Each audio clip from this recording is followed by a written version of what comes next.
Assalamualaikum, welcome back to Zaf Channel guys. Kita masih lagi dalam malam puaka. Apa khabar semua geng-geng puaka? Aku harap korang berada dalam keadaan sihat dan ceria-ceriagalah diri anda selalu bersama Zaf. Dan kepada yang baru lagi jumpa channel ni, aku nak ucap selamat datang dan terima kasih kerana sudi menonton malam puaka. Jangan lupa tekan button subscribe dan juga bell notification supaya setiap kali aku upload video baru, korang takkan terlepas guys. Dan lagi sekali sebelum aku mulakan kisah pada malam ni, aku nak ingatkan kepada yang masih lagi belum join membership geng puaka, korang boleh tekan button dekat bawah ni. Hanya RM5 sahaja sebulan, tetapi korang akan dapat video-video menarik. Nama korang akan bertukar hijau. Korang boleh gunakan stiker-stiker yang menarik di ruangan komen sepanjang Zaf menceritakan kisah seram. Jadi kalau korang sudi, jangan lupa join geng puaka membership dan jadi salah seorang geng puaka yang sebenar guys. Pada malam ni aku nak kongsikan dengan korang satu kisah yang terjadi kepada gadis kampung yang berhijrah ke bandar untuk membina sebuah kerjaya. Tetapi liku-liku kehidupan dekat bandar ni bukanlah sesenang seperti yang Maisara sangkakan. Nama awet pada malam ni Maisara. Habislah pisang lah kat orangan komen ni kan. Laki-laki semua cantik je Maisara ni. Gatal betul lah. So gatal tak gatal, lantak lah. Kita teruskan guys dalam malam puaka.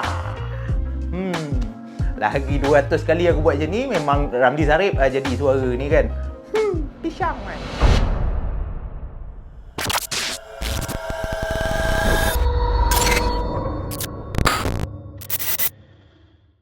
Dalam kehidupan ini yang terindah melalui usia remaja.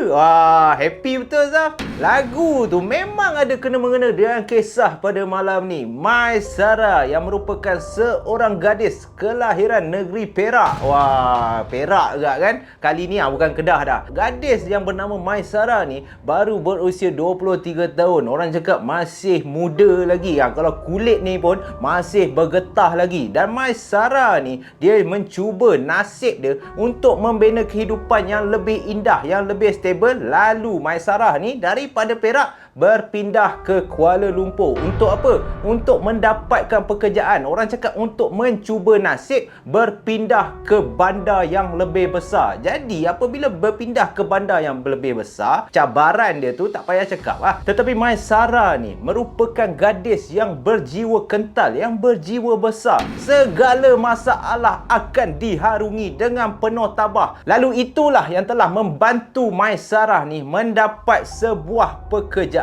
di salah satu syarikat yang agak besar. Bukan hanya di Kuala Lumpur, tetapi syarikat ni agak ternama serata Malaysia ni. Korang boleh bayang tak? Dan selepas 2-3 tahun bekerja dekat situ, disebabkan taraf pendidikan dan Maisara ni merupakan seorang gadis yang rajin bekerja dan disenangi oleh semua pekerja dekat pejabat dia tu, dia dilantik sebagai project manager. Lalu apabila dah ada title project manager tu, gaji pun dah agak sedap. Apa yang menyusul selepas itu? Yang menyusul selepas itu adalah haters yang follow rapat dengan Maisara ni. Walaupun aku cakap dia disenangi oleh pekerja-pekerja lain, termasuklah kawan baik dia dekat pejabat tu yang bernama Amira, tetapi ada juga yang tak suka dengan kejayaan yang dicapai oleh Maisara ni. Walaupun bagi aku, Maisara ni bukanlah guna kabel, bukanlah naik disebabkan hentam orang sana, busuk dengan orang sana. Dia naik disebabkan usaha dia sendiri. Tetapi itulah adat lah orang cakap kan. Manusia ni memang tak boleh tengok orang lain berjaya. Dia akan rasa sakit hati macam Mak Lijah. Cerita yang lepas tu. Manusia ni memang tak boleh lari dengan PSD. Perasaan hasad dengki tu memang akan ada. Lalu sewaktu Maisara bekerja dekat office dia tu sebagai project manager, adalah seorang perempuan yang aku boleh cakap memang haters tegar kepada Maisara ni, bernama Cindy.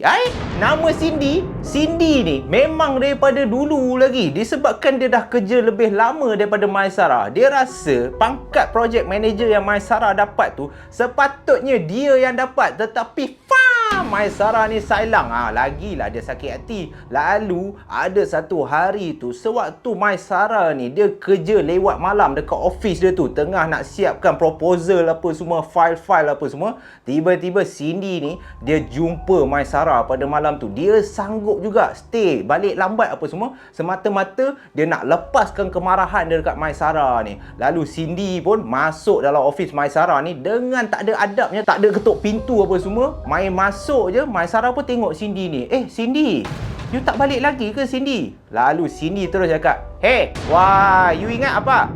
Wah, you ingat you dapat this job? You boleh apa? You boleh lawan I ke? Hello, I still your senior, okay? Sepatutnya you lah respect I, bukannya I respect you. Hello, come on lah. Banyak kali Mak hello. Maisara ni pun macam, apa yang dia hello banyak kali kan? Bukan on the phone, depan-depan kot. Tetapi Maisara ni, dia jenis gadis yang lemah lembut. Dia tak kisah pun walaupun Cindy ni pokpek-pokpek kat dia. Maisara pun cakap, Cindy, why you like this? Cindy, sabar Cindy, sabar macam ni.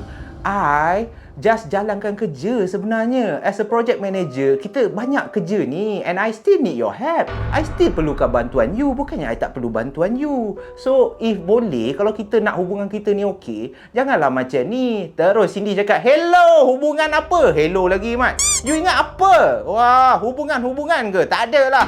Tak kisahlah projek ni jadi ke tak jadi. Sekarang ni, apa you bodek bos Oi, terus kan Cindy ni fitnah macam tu je. Apa you bodek bos Macam mana you kerja sini 2-3 tahun saja you boleh dapat project manager? Saya sudah 6 tahun tau kerja sini. Tak ada dapat pun ini job. Aku tak tahulah Cindy ni Cina ke India ke. Main rentam je lah ke, Mat. Si Maisara ni pun dah tak nak bertekak dah. Dia terus cakap kat Cindy, Cindy, like this lah, like this. Okay, why don't you pergi jumpa bos? You tanya bos sendiri, why you tak naik pangkat? You jangan marah I. Sebab I kerja saja. Bos lantik I sebagai project manager, kemungkinan sebab dia percaya I. If you nak marah-marah, saya tak ada masa tau nak layan. Saya banyak lagi file proposal nak buat ni. Why don't you balik? Okay, saya tak nak masalah ni Cindy. Ni pun dah malam ni. Why don't you balik? Maybe you penat. You ada minum ke tadi? Sempat ke Maisara ni? You ada minum ke? You mabuk ke? Tak kan? You pergi balik. Lalu Cindy ni pun sebelum dia balik tu macam biasalah, dia sempat memberikan jelingan maut kepada Maisara ni. You standby watch out watch out you jaga-jaga You ingat ini sudah settle malam ni ke? You nanti you nanti you bakal kena punya one day. You trust me lah. Boom, terus ciao. Cindy ni balik pada malam tu. Maisara ni dia memang profesional lah. Dia terus buat kerja dia. Dalam otak dia, lantak engkau lah nak marah aku ke, nak maki aku ke. Aku just jalankan tugas aku. Dan sepanjang Maisara ni bekerja dekat Kuala Lumpur tu, syarikat tempat dia bekerja ni telah memberikan Maisara ni satu tempat tinggal di sebuah apartmen mewah jugalah. Jadi Maisara tu tinggal berseorangan di dalam apartmen dia tu. Dia pernah ajak kawan baik dia yang bernama Amira ni untuk tinggal sekali. Tetapi Amira ni dia memang tinggal bersama keluarga dia. Lagi-lagi pula si Amira ni dia terpaksa menjaga nenek dia yang tak berapa sihat pada masa tersebut. Dan sepanjang Maisara ni tinggal dekat apartmen yang syarikat dia tu kasih, pada 2 tahun pertama okey sahaja, tak ada pun masalah apa-apa yang berlaku. Tetapi selepas Cindy tu dah ugut dia macam-macam, hampir setiap hari Cindy ni akan pergi dekat Maisara ni, akan cakap kat Maisara ni, you tunggu, you akan kena punya. I akan make sure you berhentilah kerja ni. Lalu selepas daripada ugutan yang berkali-kali itulah, Maisara dah mula dah terkena gangguan di apartmen tempat yang dia tinggal tu, guys. Sewaktu Maisara ni dikatakan tengah lepak dekat ruang tamu dia selepas pulang daripada bekerja pada malam tu, dia tengah menonton televisyen pada masa tersebut dengan minum secawan kopi. Maisara ni memang suka minum kopi. Setiap kali dia kerja, dia akan minum kopi. Kopi lah yang membuatkan Maisara ni dapat tahan. Dapat tahan mata tu untuk siapkan segala proposal. Yalah, orang cakap project manager kan. Jadi sebabkan tanggungjawab tu, Maisara ni sanggup bersengkak pekang mata untuk menyiapkan kerja-kerja dia. Jadi pada malam tu sebab tak ada kerja sangat, dia pun sempatlah tengok TV, lepak-lepak apa semua. Tetapi sewaktu dia tengah rancak tengok rancangan kat televisyen tu, di area dapur dalam apartmen dia tu, dia terdengar seolah-olah bunyi orang tengah geledah barang. Tung tung tung tung tung tung tung tung tung tung tung. Umpama perabot-perabot ataupun ada pinggan mangkuk yang dialihkan.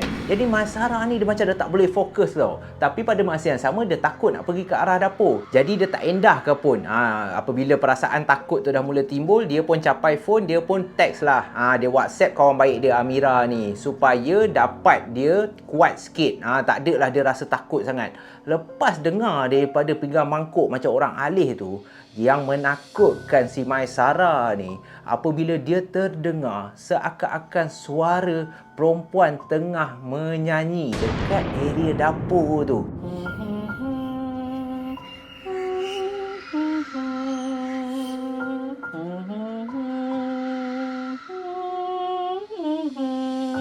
Lepas Mai Sarah dah dengar macam tu, ada nyanyian daripada arah dapur tu, dah lah dia seorang-seorang, dia rasa, oi tak boleh jadi ni. Dia pun cepat-cepat off televisyen dia, terus masuk ke dalam bilik untuk lelapkan mata. Jadi sambil tu dia masih WhatsApp lagi Amira, kawan baik dia ni tau. WhatsApp, suara tu pun dia dah tak dengar. Pada awalnya dia ingat, okey lah, Alhamdulillah lah, malam ni akan habis macam tu je.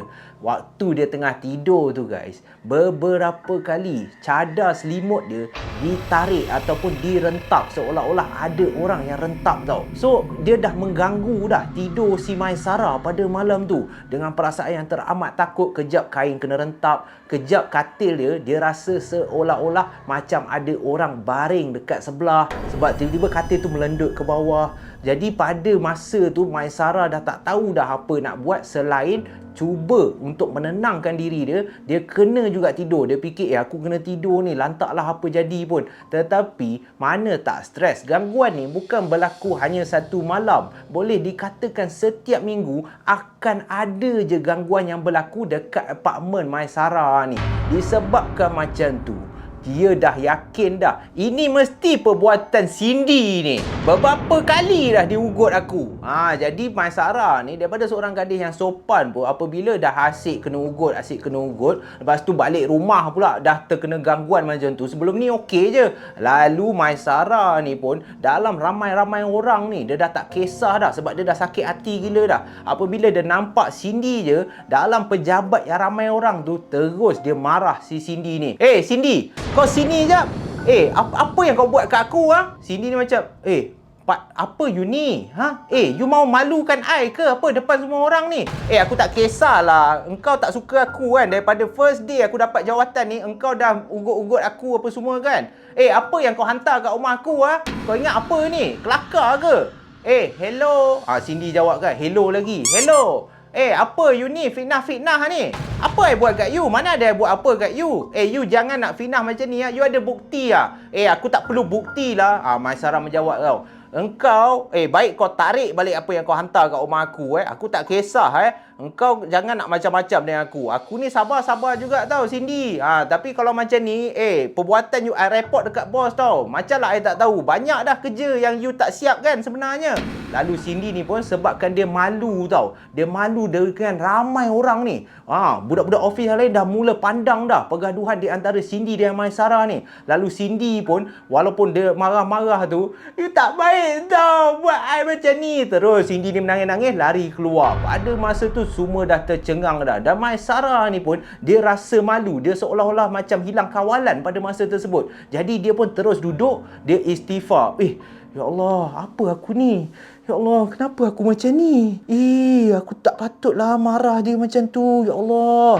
Sebab apa? Sebab yelah, kau project manager. Kau marah depan orang-orang lain kan? Depan member-member office ni. Memang malu besar lah. Jadi pada hari tu, sejak daripada kejadian tu, Mai Sarah ni, dia decide okey lah. Disebabkan gangguan tu masih lagi berlaku kat rumah dia, dia pun dah mula buat plan lain. iaitu setiap hujung minggu sahaja, walaupun Maisara ni ada banyak kerja, tetapi disebabkan dia takut nak tinggal dekat dalam rumah dia tu, dia akan pergi staycation. Staycation ni korang tahu tak apa? Staycation ni maksud dia, walaupun Maisara ni tinggal dekat Kuala Lumpur, dia akan pergi dekat hotel-hotel, dia akan check in hotel, tidur 1 malam, tidur 2 malam, semata-mata untuk dia dapat berehat, supaya dia dengan tenang, semata-mata untuk dia dapat siapkan kerja dia. Jadi dia banyak kali staycation, hampir setiap minggu. Dan itulah yang Maisara lakukan bersama kawan baik dia. Setiap kali dia pergi staycation, tak kisahlah dekat area Port Dickson ke, dekat area sekitar Kuala Lumpur ke, apabila dia nak tinggal dekat hotel 1-2 malam, dia akan ditemani oleh Amira ni. Jadi aktiviti tu ataupun jadual si Maisara ni dah berlaku hampir setahun. Korang boleh bayang tak betapa lamanya gangguan dekat rumah Maisara ni kerap kali berlaku, sehingga kan setiap kali hujung minggu je Maisara akan pergi staycation. Pada satu masa tu dia pergi staycation dekat Port Dickson, dan staycation tu akan mengubah segala-galanya bagi Maisara ni.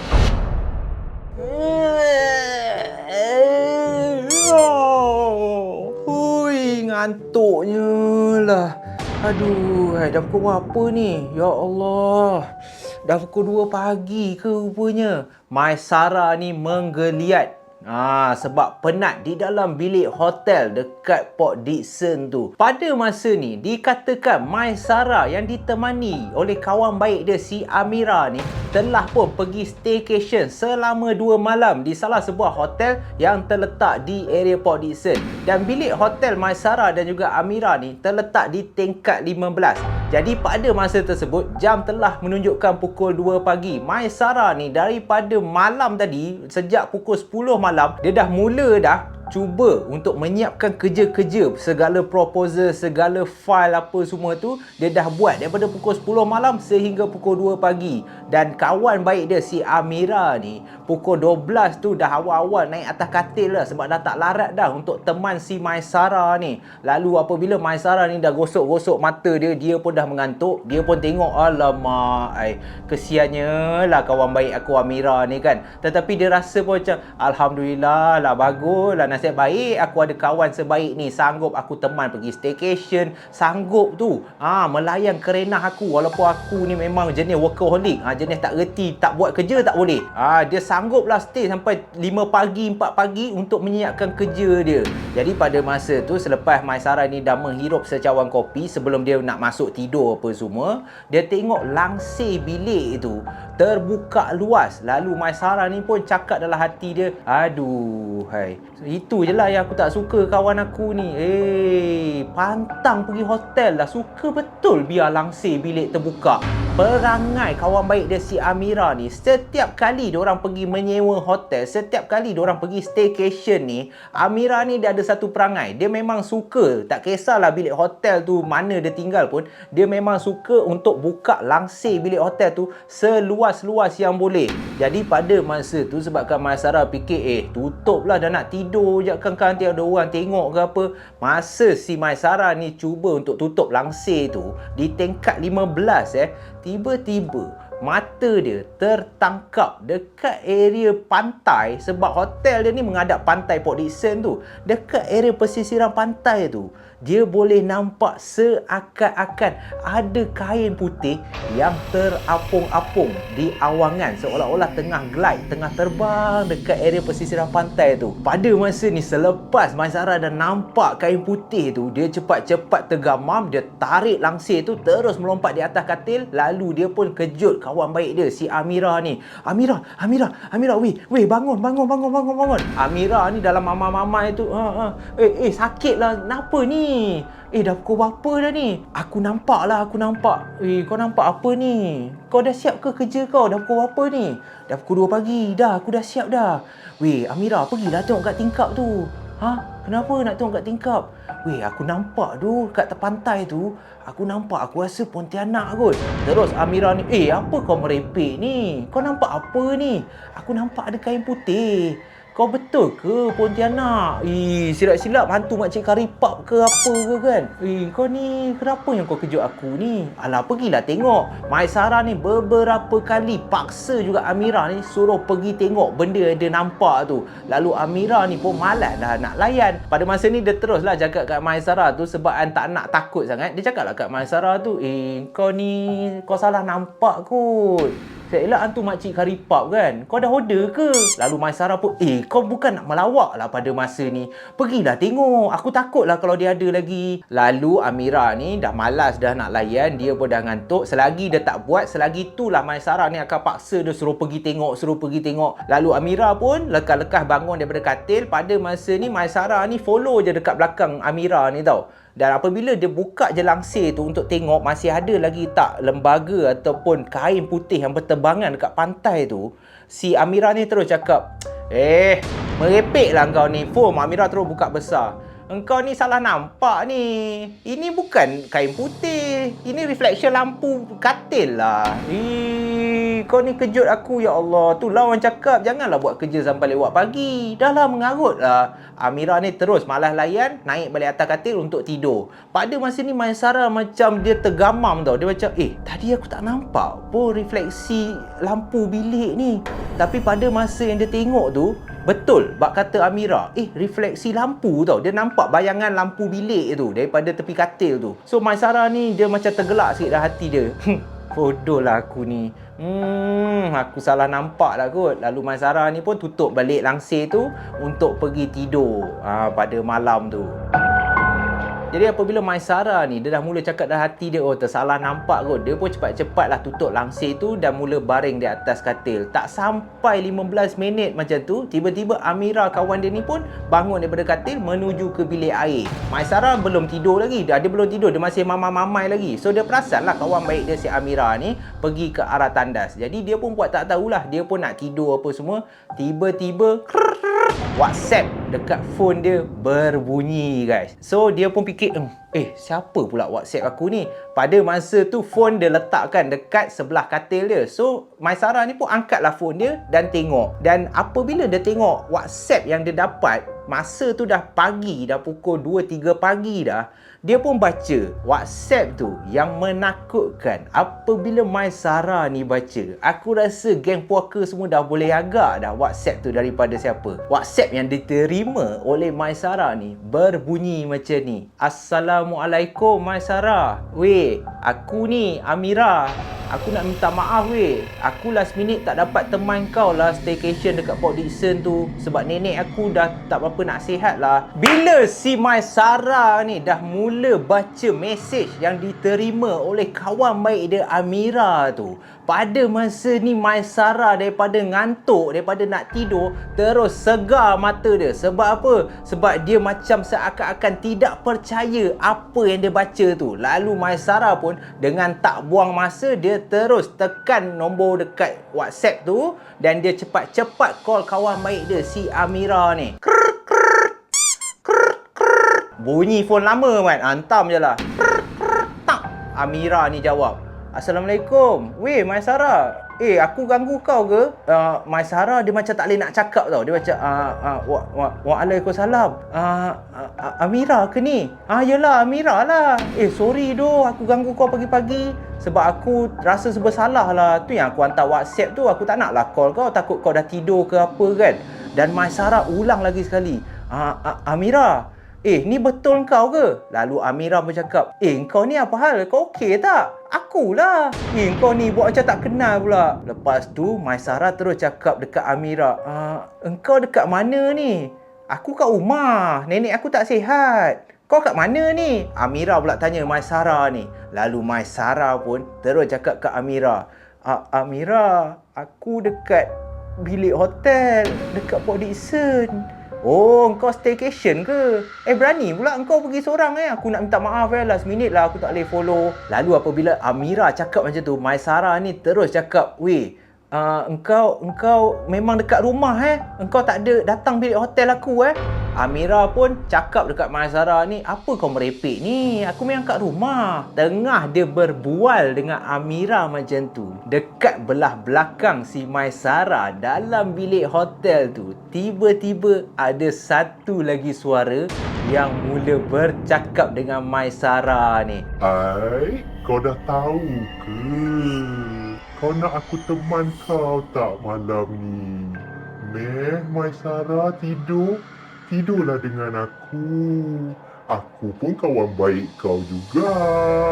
Boom! Terus dengan mata yang berair, dengan Maisara ni seakan-akan tidak percaya dengan apa yang dia dengar. Lalu Maisara ni pun pengsan dalam bilik dia sehingga pagi esoknya. Sebaik saja Maisara ni sedar daripada pengsan dia guys, dia cepat-cepat, tak ada mandi, tak ada apa, dia terus pack barang dia. Walaupun itu baru hari kedua kan, dia masih ada lama lagi hari ataupun masa untuk tinggal dekat hotel tu. Dia terus pack barang dia dan dia terus pulang ke rumah. Dia tak berani dah nak tinggal kat situ. Dan dikatakan sejak daripada kejadian tu, Maisara ni demam selama 2 minggu berturut-turut dan akhirnya itu telah mengganggu prestasi kerja dia. Dan dikatakan yang paling malang buat Maisara ni, dia serta-merta letak jawatan di syarikat yang besar tu dan pulang ke Perak balik. Dan mesti geng puaka semua tertanya-tanya kenapa Maisara dia ambil keputusan yang begitu drastik.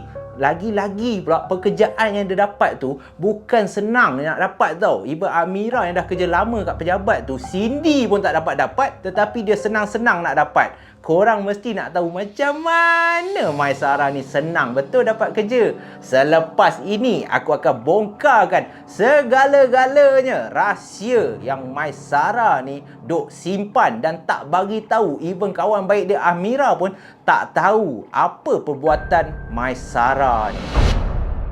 Apakah rahsia yang disimpan ataupun yang dipendam oleh Maisara sejak sekian lama, sejak daripada Perak sewaktu dia turun kat Kuala Lumpur untuk mencari pekerjaan? Apa yang membuatkan Maisara ni cukup disenangi oleh pekerja, senang untuk orang menerima dia untuk bekerja dan kenaikan pangkat dia tu mudahnya lah kan naik.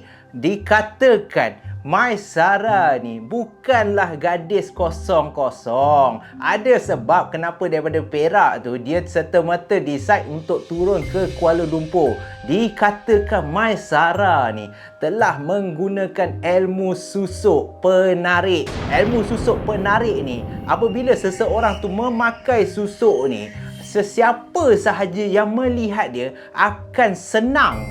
Sebab itulah orang senang suka dekat Maisara ni. Sebab itulah bos dia senang untuk naikkan pangkat Maisara dekat syarikat tu. Dikatakan Maisara telah pun memakai susuk penarik ni semata-mata untuk menguji tahap kehebatan ilmu yang dia ada ni. Dan itu pun telah terbukti. Maisara hidup mewah sepanjang dekat Kuala Lumpur tu. Tetapi apa yang Maisara lupa, apabila dia dah hidup mewah, apabila dia dah mula dapat pekerjaan, orang pun suka dia apa semua, dia terlupa akan pantang larang si pemakai susuk penarik ni. Lalu dia pun dah tidak mengamalkan segala pantang larang yang sepatutnya diikut. Dia main langgar je. Susuk yang dia pakai tu pun dia dah tak endahkan. Dia seakan-akan lupa tentang apa perjanjian yang dia telah ikat sewaktu dia memakai susuk tu. Yang dia sangkakan gangguan tu adalah disebabkan oleh Cindy yang hantar. Sebenarnya guys, Cindy ni tak ada pun hantar apa-apa, sihir ke apa, tak ada pun. Sebenarnya yang mengganggu si Maisara ni disebabkan susuk dia tu sendiri. Kadam susuk tu, apabila kau main langgar pantang larang, kau tak ada lah nak kasih dia makan ke apa semualah, tak kisahlah syarat-syarat dia tu. Sebab itulah pemilik ataupun kadam susuk tu mula berdamping dan mengganggu si Maisara ni. Dia seakan-akan nak bagi tahu kat Maisara ni, engkau dah lama tinggalkan aku. Engkau dah buat perjanjian sewaktu kau pakai susuk, engkau akan menjaga sebaik yang boleh. Tetapi Tapi disebabkan engkau dah senang, disebabkan engkau dah kaya, engkau lupa dan engkau langgar pantang larang kau. Dan disebabkan itulah Maisarah terus berhenti kerja kerana dia tidak tahan, sebab dia nak buang susuk dia tu. Sebab dia tak tahan dengan apa yang terkena dan dia tak tahan hidup sebagai seorang pemakai susuk yang tegar. Tiba-tiba ada juga yang tegar. Jadi itulah kisah pada malam ni guys. Si Maisarah, si pemakai susuk yang tak sedar diri. Engkau pakai susuk, engkau mengamalkan ilmu syirik macam tu, engkau sendiri yang nak test keupayaan kau. Akhirnya engkau yang langgar, engkau yang kena gangguan dan engkau sendiri yang mental. Itulah orang cakap, kalaulah kita ni nak dapatkan sesuatu benda tu, perlulah kita berusaha, perlulah kita berdoa, meminta kepada Allah supaya permudahkan perjalanan kita. Kita kena kerja kuat. Tak ada benda yang senang. Bak kata pepatah orang cakap, bukan senang nak senang, bukan susah nak susah. Jadi kenapa kau pergi susahkan diri kau? Aku harap kita ambil pengajaran daripada kisah Maisarah ni dan jangan sesekali kita terjebak dengan ilmu susuk ataupun segala sihir menyihir ni guys. Jadi itu saja, aku harap korang terhibur. Terima kasih lagi sekali kerana sudi menonton daripada awal sampai akhir. Kita jumpa dalam malam puaka yang akan datang guys. Stay safe, stay healthy. Salam Jumaat guys.